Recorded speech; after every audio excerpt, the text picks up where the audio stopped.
Bonjour à tous et bienvenue sur une nouvelle vidéo de présentation d'un oracle que j'avais hâte de recevoir. Donc c'était un Kickstarter, le Wisdom of Ancient Egypt Oracle de Niels Philipp Andra et Nadine Sophie Weiblinger. Sorry if I mispronounced that. Donc j'ai reçu l'édition limitée Gold. Je dis reçu parce que de base je devais avoir l'édition normale, mais en fait ce projet a été un peu en retard à cause de plein de problèmes qu'ils ont eu à cause du Covid et tout ça. Et du coup, pour nous remercier, en tout cas pour me remercier, je ne sais pas si d'autres aussi ont eu cette très gentille geste, j'ai reçu l'édition limitée Gold qui est uniquement à 200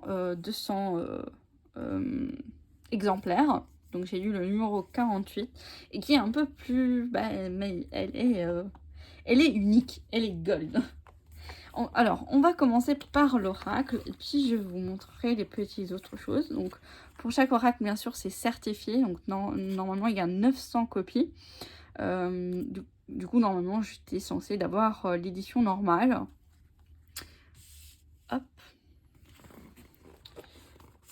Donc, la particularité de l'édition Gold, c'est que il y a les tranches dorées. Que je trouve est superbe. Donc le dos, même l'édition normale a ce dos aussi. Donc c'était vraiment ce que les créateurs ont voulu. Et la particularité, c'est du coup les tranches gold comme ça, que je pense même c'est un super... de superbes tranches. Donc, il arrive avec un petit guidebook en anglais.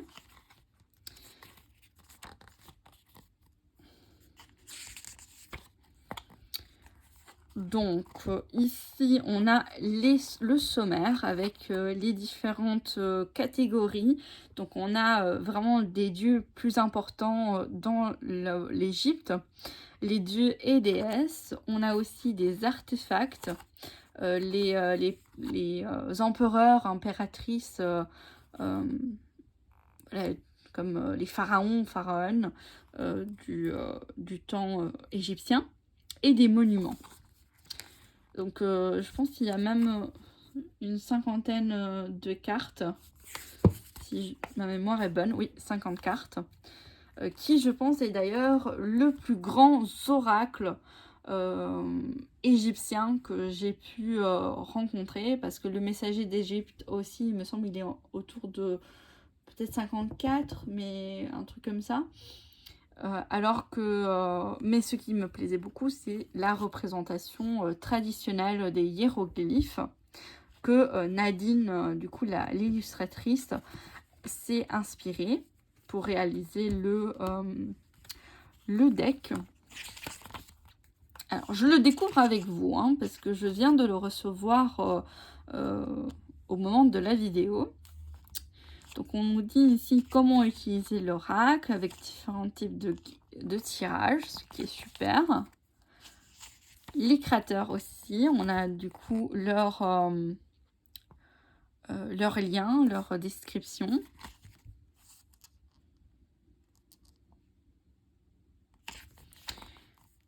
Ah oui, et du coup, la créatrice avait fait ce Kickstarter aussi, qui a été d'ailleurs un succès. Et que, normalement, je pense, voilà, c'est en avril... non, il a été fondé en avril 2022, mais normalement, il ne devrait pas tarder à sortir, si tout va bien. Parce qu'avec les Kickstarter, malheureusement... Oh, j'adore! Il y a les... ici, vous voyez, je sais pas si vous voyez bien la vidéo. On va faire... Est-ce que c'est ça qui me dérange? Oh là là, attendez. Je veux bien vous montrer. Vous voyez ça, le symbole ici? C'est le symbole du lotus. Je l'ai d'ailleurs tatoué pour ma flèche. Donc j'ai intégré une flèche dans les lotus. Et c'est vraiment un lotus égyptien en fait. Euh, que j'avais, d'ailleurs je pense, voilà, mettre un petit peu plus l'éloigner. Donc j'adore ça. Alors pour chaque carte, qu'est-ce qu'on a ici? Donc on a les représentations en plus petite ici, le mot-clé qui est sur la carte, on a le message, donc c'est en anglais, et la partie romance, et voilà, c'est tout. Ok, du coup je ferai pas un tirage avec cet oracle à la fin, parce que je ferai aussi une présentation en anglais, et j'aimerais avoir le deck du coup en ordre, mais je vous ferai peut-être quelques guidances les jours qui suivent, pour qu'on puisse un petit peu le tester. Alors, on va continuer. Ah, ça c'est magnifique je trouve. On va voir un petit peu les cartes. Tout. Alors, elles sont gloss, donc ça c'est super pour le glissage. Par contre, pour les vidéos, c'est un peu moins cool parce que vous avez le petit reflet. Donc ici, on a Ra, la création, donc creation. On a Shu, deep breath, donc respiration profonde, en fait, expiration. Donc j'aime beaucoup parce que ce sont vraiment inspirés par des vrais hiéroglyphes, donc c'est vraiment le nom de la divinité. Tefnut Nurture, donc nourrissement. Jeb, grounding, donc ancrage. Ça en valait vraiment la peine d'attente. Nut, séparation. Osiris, résurrection. Isis, guérison. Set, le chaos. Nephthys, le travail de l'ombre. Thoth, sagesse. Horus, force. Anubis, jugement. Bastet, santé. Sekhmet, destruction. Apophis, obscurité. Beth, protection. Khnum, fertilité. Khonsu,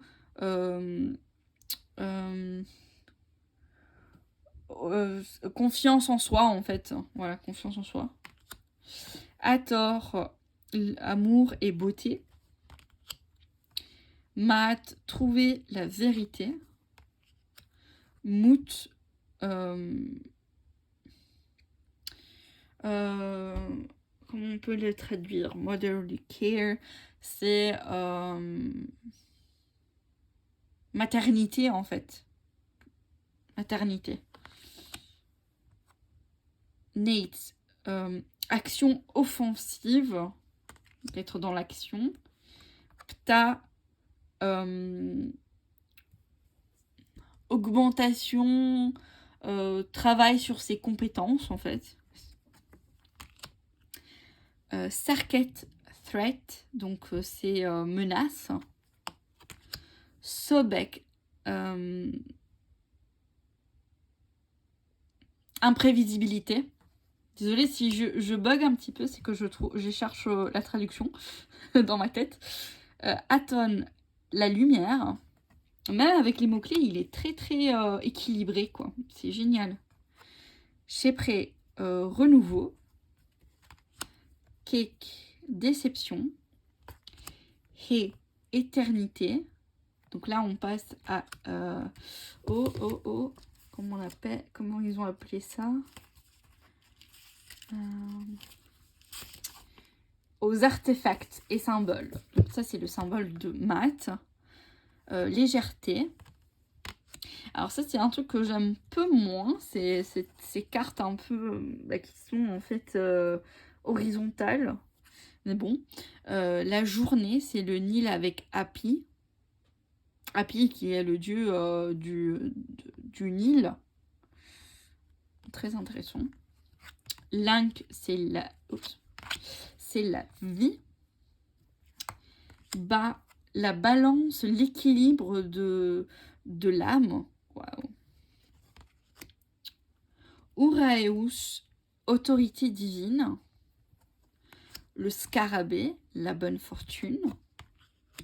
Le sarcophage, Gus, du coup, la fin. Donc là, on est dans les personnages qui ont vécu important de l'Égypte. Donc on a Imhotep, la paix. Horemheb, persévérance. Ramsès II, le pouvoir intérieur. Néfertari, diplomatie. Xerxès I, l'échec. Cléopâtre, du coup, l'indépendance. Toutmose III, stratégie, le mouvement de stratégie. Agir de manière stratégique, en fait. Akhenaten, le pouvoir masculin. Ah, c'est bien ça, on a même un petit peu consultante. Néfertiti, pouvoir féminine. La grande pyramide de Giza, donc c'est l'ascension vers la lumière. Trop beau. L'obélisque, c'est la connexion. Le temple, c'est la dédication. Le sphinx, le gardien. Et le livre des morts, les rituels magiques. Waouh, trop beau. Donc normalement, voilà, avec le petit livret, c'est quand même suffisant. On a assez d'informations. Mais moi, bien sûr, j'adore l'Égypte. Je suis d'ailleurs, voilà, j'ai même mes tatouages égyptiens ici. Donc avec l'encre ici que j'ai intégré avec la croix du Léviathan pour des raisons alchimiques. Et du coup, bah, bien sûr, je suis allée plus loin. Et donc, j'ai acheté aussi ce magnifique livre. Désolée pour le petit bazar à côté, mais c'est pas toujours évident dans les petits espaces que je filme de avoir vraiment une belle image. Donc, c'est le guidebook Deluxe. Donc, vraiment, on aura des informations en plus. Donc, on a reçu aussi des petits livres, des petits... qu'on appelle ça, je sais plus. Vous me le mettrez en commentaire. Je sais plus comment on appelle ça. Et donc j'ai eu une dédicace. Alors voilà. Ah, c'est trop beau. Est-ce que la lumière ça va? Est-ce que c'est pas trop? On va essayer comme ça, d'accord? On va tester un petit peu. Parce que vous avez quand même le reflet. C'est très beau. Magnifique. Vraiment, je suis contente d'avoir attendu. C'est... Voilà.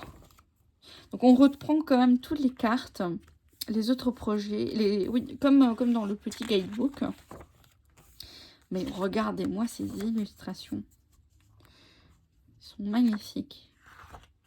Du coup, ici, on a une petite traduction de ce hiéroglyphe. Le soleil apparaît à l'horizon et il brille dans le ciel.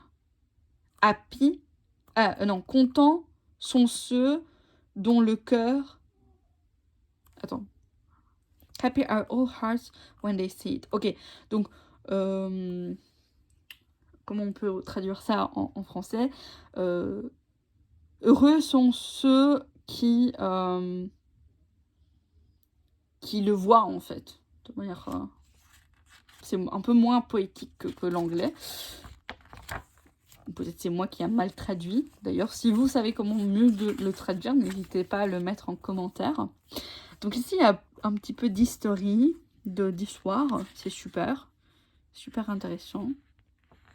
L'histoire, du coup, des créateurs. Hein. On a à nouveau des explications des créateurs. On a une très belle image ici. Et on a une autre citation.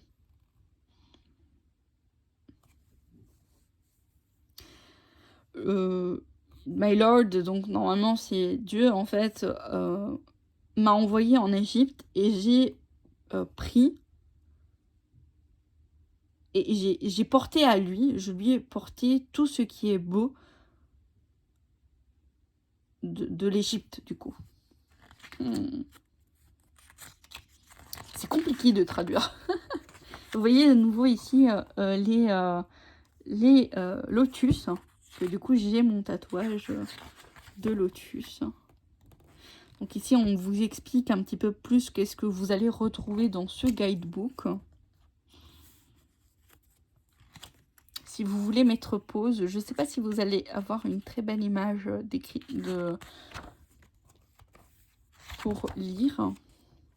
On a les mêmes, du coup il me semble les mêmes. Ah, on a un autre tirage qu'il n'y avait pas dans le petit guidebook, le pyramide. Du coup il y a d'autres citations, donc ça c'est super beau, vraiment. Du coup ça c'est l'histoire et l'art, donc les illustrations. Je le découvre avec vous. Hein. Du coup, ça c'est la statue assise de Ramsès II. Mais c'est trop beau. Vous voyez, c'est presque historique en fait. C'est génial. C'est trop beau. Je le fais découvrir avec vous, cette beauté.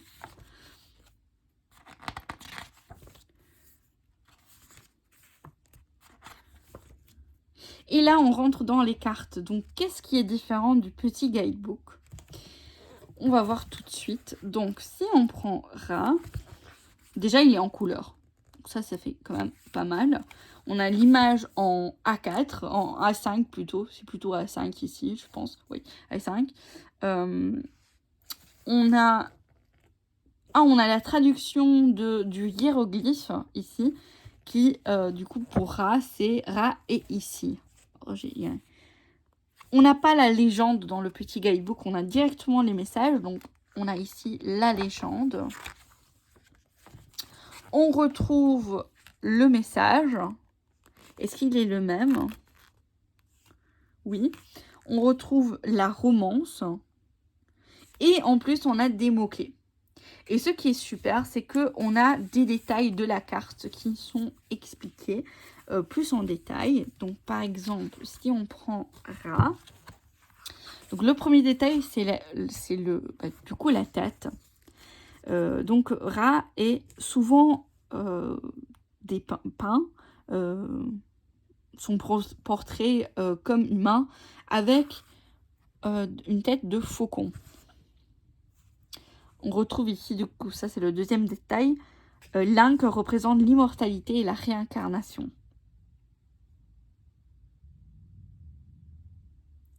Et aussi ici sur le disque, donc ça c'est le troisième détail, et elle explique que ce serpent représente l'autorité divine.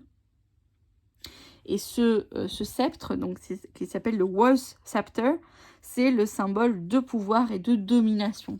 Donc c'est super intéressant. On va voir une autre carte. Voilà, on va voir Sobek. Donc Sobek, c'est le numéro 25. Numéro 25. Sincèrement, j'ai soutenu pas mal de jeux sur Kickstarter. Et il y en a qui, oui, ils ont respecté le temps, mais j'en ai un, par exemple, le Twilight of the Gods, où il y a plein d'erreurs. Et donc, c'est un peu dommage parce que il a coûté quand même cher avec la douane et tout ça. Celui-ci, certes, il a pris du temps, mais au moins, il est vraiment super. Donc, on a à nouveau ici la traduction de ce hiéroglyphe qui est Sobek. On a du coup la légende, le message, la romance, les mots-clés. Oups, il y a toutes les cartes qui glissent. Oui, c'est un jeu glossy, hein, donc ça glisse. Alors, les détails ici, on a quoi?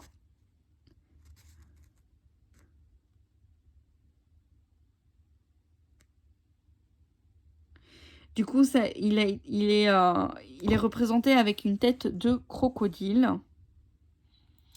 Il porte cette couronne avec ces deux serpents. L'un que du coup représente l'immortalité et de nouveau ce bâton qui représente le pouvoir et la domination. Allez, on va faire un troisième, et le dernier. Du coup, on a Horemheb. Du coup, ça c'est son nom hiéroglyphique. On a de nouveau la légende. Ici, légende. On a le message, la romance et les mots-clés. Donc ici, on nous explique que le Némis, c'est le rituel égyptien pour habiller la tête des pharaons. Il porte un costume en or qui est décoré par de précieux bijoux et cristaux. Il tient des coupes comme offrande aux dieux. Et ici, de flail, c'est un symbole du pouvoir coercitif de la personne qui a le pouvoir, en fait. Super intéressant. C'est un peu compliqué de traduire en français, mais ça reste quand même intéressant. Peut-être qu'il faudra un petit peu... Bon, j'imagine que si vous allez trouver sur Internet, ça va être simple de pouvoir mieux comprendre. Alors, qu'est-ce qu'on a d'autre? On a beaucoup d'illustrations des endroits. Donc, on a de nouveau ici le prochain tarot. C'est un tarot que j'aimerais vraiment avoir. Celui-ci, je l'ai. Je ne sais pas s'il est encore... Ah, voilà. Une nouvelle édition doit être en 2023-2024. Ça, c'est un magnifique oracle. Je ne sais plus si je l'ai présenté en présentation. Et celui-ci aussi, je l'ai en version noire. Je ne sais pas s'il y est. Il n'y est pas. Attendez.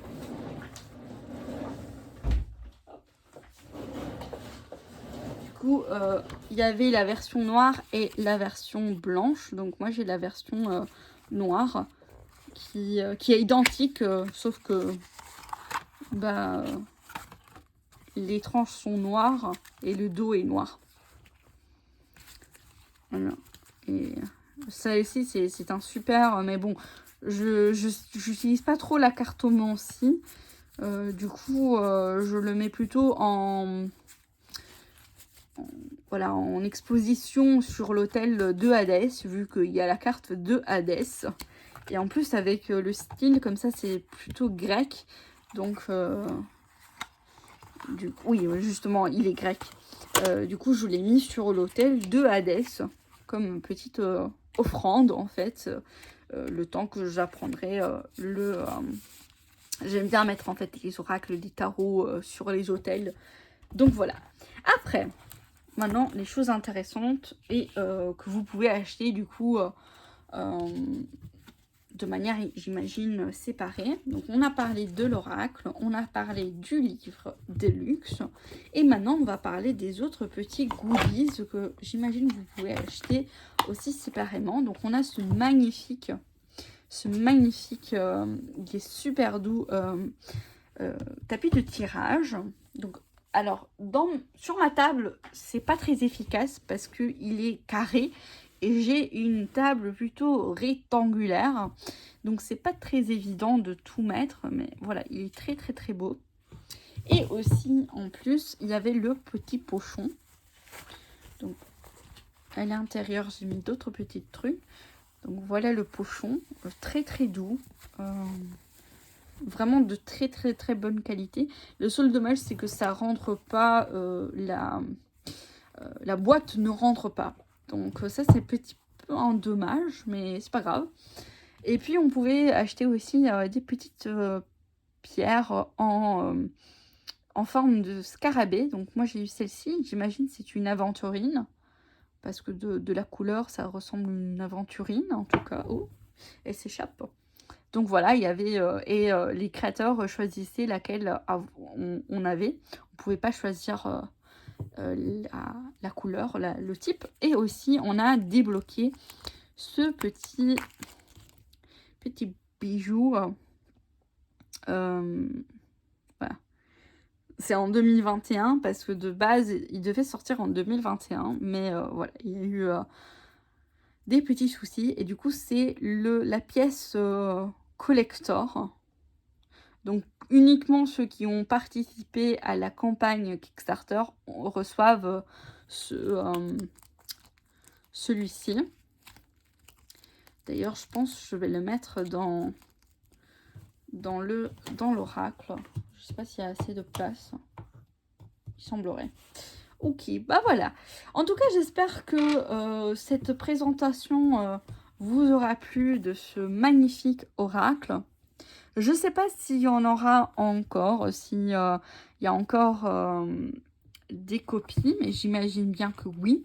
Donc n'hésitez pas à aller voir les sites du créateur. Je vais vous mettre en barre d'infos, du coup, pour éventuellement, si vous êtes intéressé, de le prendre.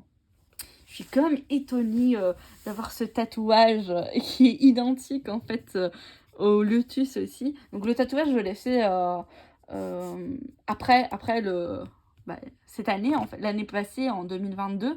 Et l'oracle, normalement, devait sortir en 2021. Donc c'est assez impressionnant. C'est comme si il était destiné. Je sais pas, c'est magnifique en tout cas. Voilà, j'espère que ça vous aura plu. N'hésitez pas à me le dire en commentaire si vous aussi vous aimez l'Égypte, si vous aussi vous aimez avoir des oracles égyptiens. Et n'hésitez pas aussi à me dire lesquels vous avez, lesquels peut-être vous pouvez me conseiller aussi pour compléter ma collection d'oracles égyptiens. Donc n'hésitez pas à me le dire en commentaire. Bisous!